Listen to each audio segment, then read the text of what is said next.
تو کہتے ہیں کہ میں نے اس راستے کو وہاں تک دیکھا جہاں تک میں اس کو دیکھ سکتا تھا، مطلب جب تک وہ راستہ پودوں میں غائب نہیں ہوئی تھی۔ تو آپ لوگوں کو پتہ ہے کہ جو جنگل ہوتا ہے اس میں راستے، جو پیڑ ہوتے ہیں، جو پودے ہوتے ہیں، اس کے پیچھے چھپ جاتی ہیں اور وہ چلی جاتی ہے، پتہ ہی نہیں چلتا کہ یہ جو راستہ ہے یہ کس سے مت گئی ہے۔ اب آتے ہیں نیکسٹ اسٹانزا کی طرف۔ دوستو سیکنڈ اسٹانزا ایکسپلین کرنے سے پہلے آپ لوگوں سے ریکویسٹ ہے، اگر آپ لوگوں نے ہماری چینل کو ابھی تک سبسکرائب نہیں کیا ہے تو برائے مہربانی آپ لوگ ہمارے چینل کو سبسکرائب کریں اور ویڈیو کو لائک اور شیئر کرنا نہ بھولیں۔ Then took the other just as fair, and having perhaps the better claim, because it was grassy and wanted wear, though as far that the passing there had worn then really about the same۔ دوستو اس ٹینزا میں جو point ہے وہ کہتا ہے کہ پھر جو دوسرا راستہ تھا اس کو میں نے چنا، جو دوسرا آپشن تھا اس کو میں نے اپنایا، اور شاید جو راستہ میں نے چنا، جو آپشن میں نے چنا وہ بہتر تھا۔ Because it was grassy and wanted wear، کہتا ہے کہ جو دوسرا راستہ میں نے چنا اس کی جو گھاس تھی وہ ویسے ہی کڑے تھے، اس پر زیادہ لوگوں نے قدم نہیں رکھے تھے، وہ ٹوٹ نہیں گئے تھے، تو اس لیے اس راستے کو میں نے چنا جس راستے پہ کم لوگ گئے تھے۔ اب آتے ہیں نیکسٹ لائن کی طرف۔ Though as far that the passing there had worn them really about the same۔ دوستوں اوپر سٹانزاز میں ہم نے پڑھا کہ یہ جو سپیکر ہے سب سے پہلے اس نے جو 2 روڈز تھے اس کو اچھی طرح سے جج کیا، پھر اس نے فرسٹ روڈ کو چھوڑا اور دوسرے پر چل پڑا، تو جاتے جاتے راستے میں اس کو محسوس ہوا کہ یار یہ تو دونوں راستے سیم ہیں، ان دونوں میں تو کوئی بھی ڈیفرنس نہیں ہے، کیونکہ کسی بھی راستے کی جو گھاس ہے، جو پتے ہیں، اس کو کسی نے اپنے پیروں کے تلے نہیں روندا ہے، کوئی بھی اس راستے پہ نہیں گیا ہے۔ اٹ مینز دیٹ کہ اس نے جو اپنی طرف سے اندازہ لگایا تھا کہ یہ جو دوسرا راستہ ہے وہ بہتر ہے۔ آپ لوگ سٹینزا 2 کا لائن سیکنڈ دیکھیں، and having perhaps the better claim, تو اس لائن میں یہ بندہ کہتا ہے کہ جو راستہ میں نے چنا شاید یہی بہترین ہے میرے لیے۔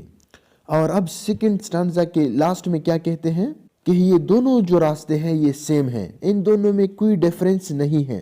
اب آتے ہیں تھرڈ سٹانزا کی طرف۔ And both that morning equally lay in leaves no step had trodden black, Oh, I kept the first for another day, with knowing how way leads on to way, I doubted if I should never come back۔ Stanza number 3 کے first line میں poet کہتا ہے کہ جو دونوں راستے ہیں ان دونوں راستوں پر صبح ایکولی سورج کی کرنیں پڑتی ہیں۔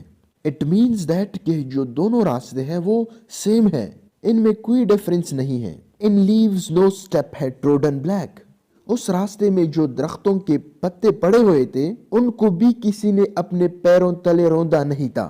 It means that کہ اس راستے پر بھی کوئی نہیں گیا تھا۔ Oh, I kept the first for another day۔ دوستو اس لائن کے اوپر جو 3 لائنز ہیں وہ MCQs پوائنٹ آف ویو کے حوالے سے انتہائی امپورٹنٹ ہیں۔ تو ان 3 لائن سے ہمیں یہ پتا چلتا ہے کہ یہ جو دونوں راستے تھے ان میں کوئی ڈیفرنس نہیں تھا، دونوں راستے سیم تھے، لیکن پوئٹ کے اندازے کے مطابق جس راستے کو اس نے چنا وہ لیس ٹریول تھا، مطلب کم لوگ اس پر چلے تھے، لیکن حقیقت میں دونوں راستے سیم تھے۔ اگر پیپر میں آپ لوگوں کے لیے اس سے ریلیٹڈ کوئی کویسچن آیا تو آپ لوگ اس کو انتہائی سوچ سمجھ کے ساتھ سالو کریں۔ Oh, I kept the first for another day۔ اب اس لائن میں پوئٹ اپنے آپ کو تسلی دینے کے لیے، اپنے آپ کو سیٹسفائی کرنے کے لیے کہتا ہے کہ اس راستے پر میں کسی اور دن جاؤں گا، پھر کبھی میں اس راستے کو ایکسپیرینس کروں گا۔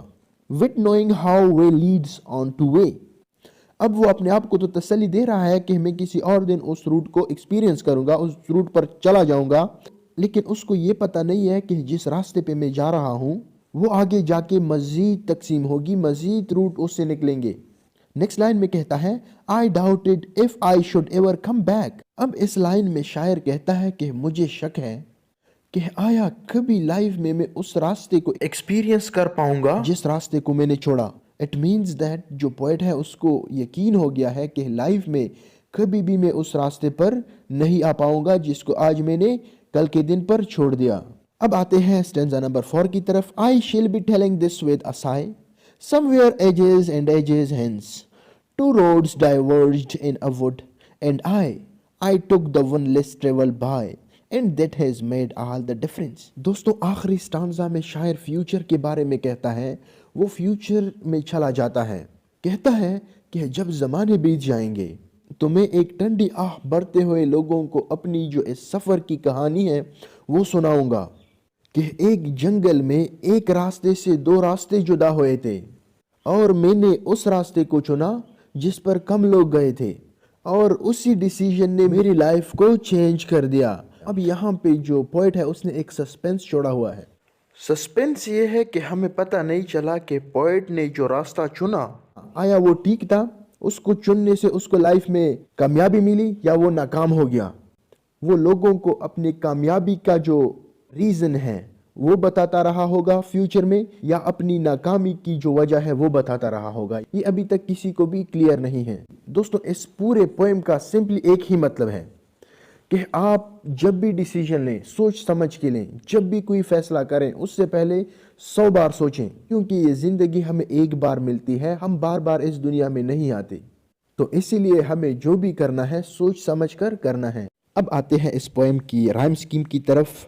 تو دوستو اس پوئم کا رائم سکیم ہے اے بی اے اے بی، کیونکہ دوستو آپ لوگ دیکھیں فرسٹ جو لائن ہے اس کا اینڈ ورڈ ہے ووڈ، مطلب ڈی پہ اینڈ ہے، اور دوسرا ہے ٹی ایچ د پہ اینڈ ہے نا، اور پھر سے تھرڈ لائن جو ہے وہ ڈی پر ختم ہے، اور جو فورتھ ون ہے وہ بھی ڈی پر ختم ہے۔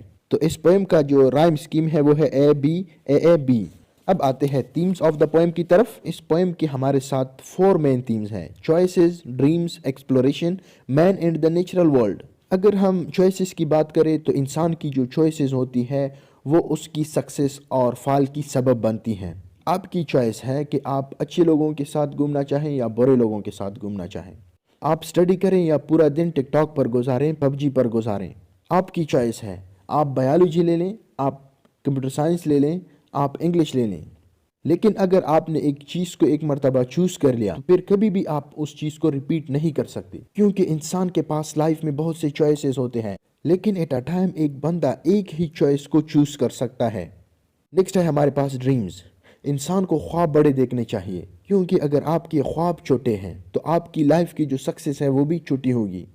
تھرڈ تھیم ہے ہمارے ساتھ ایکسپلوریشن۔ اس پوئم میں ہمیں ایکسپلوریشن کا ٹچ بھی ملتا ہے، جیسا کہ پوئٹ کہتا ہے کہ آیا پھر سے زندگی میں کبھی مجھے موقع ملے گا کہ میں اس دوسرے راستے پر بھی جاؤں، میں اس کو بھی ایکسپلور کروں کہ کس طرح ہے وہ راستہ۔ اور فورتھ تھیم ہے ہمارے پاس man and the natural world. It means that کہ انسان کیا چاہتا ہے اور نیچر اس کے ساتھ کیا کرتا ہے۔ وہ کامیابی حاصل کرنے کے لیے ایسے سٹیپس اٹھاتا ہے جو کہ نیچر کو منظور نہیں ہوتے۔ ہم نیچر کے پپٹس ہیں، نیچر ہی ہمیں لیڈ کرتا ہے، جس طرف ہمیں نیچر لے جاتا ہے ہم اسی طرف ہی چل سکتے ہیں۔ جیسا کہ لاسٹ آنزا میں پوئٹ کہتا ہے کہ میں فیوچر میں بڑھتے ہوئے لوگوں کو اپنی سفر کی کہانی سناؤں گا۔ اب اس نے فیوچر تو نہیں دیکھا ہے کہ یہ جو راستہ میں چن رہا ہوں یہ مجھے کامیابی کی طرف لے جائے گی یا ناکامی کی طرف لے جائے گی۔ دوستو اب اس پوئم سے ریلیٹڈ کچھ فیکٹس میں آپ لوگوں کے ساتھ شیئر کرنا چاہتا ہوں۔ اس پوئم کو رابرٹ فراسٹ نے اپنی ایک فرینڈ کے لیے لکھا تھا جس کا نام تھامس تھا، جو کہ فرسٹ ورلڈ وار میں لڑ رہا تھا۔ جب یہ پوئم اس کو ایک لیٹر کی فارم میں ملا تو اس نے اس پوئم کو بہت سیریس لے لیا۔ اس نے سوچا کہ یہ جو پوئم ہے اس میں رابرٹ فراسٹ نے میری چوائسز پہ طنز کی ہوئی ہے، لیکن دوستوں اب تک معلوم نہیں ہے کہ یہ جو پوئم ہے ایز اے سٹائر رابرٹ فراسٹ نے لکھا تھا یا کسی اور مقصد کے لیے اپنے فرینڈ کو لکھا تھا۔ تو دوستوں یہ تھا دا روڈ ناٹ ٹیکن۔ امید ہے آپ لوگوں کو اس کی سمجھ آ گئی ہوگی۔ دوستوں اگر آپ لوگوں کو اس پوئم میں کوئی بھی پرابلم ہے آپ لوگ کمنٹ باکس میں منشن کریں، اگر نہ ہو تو آپ لوگ مجھ سے واٹس ایپ پر بھی رابطہ کر سکتے ہیں۔ Thank you very much.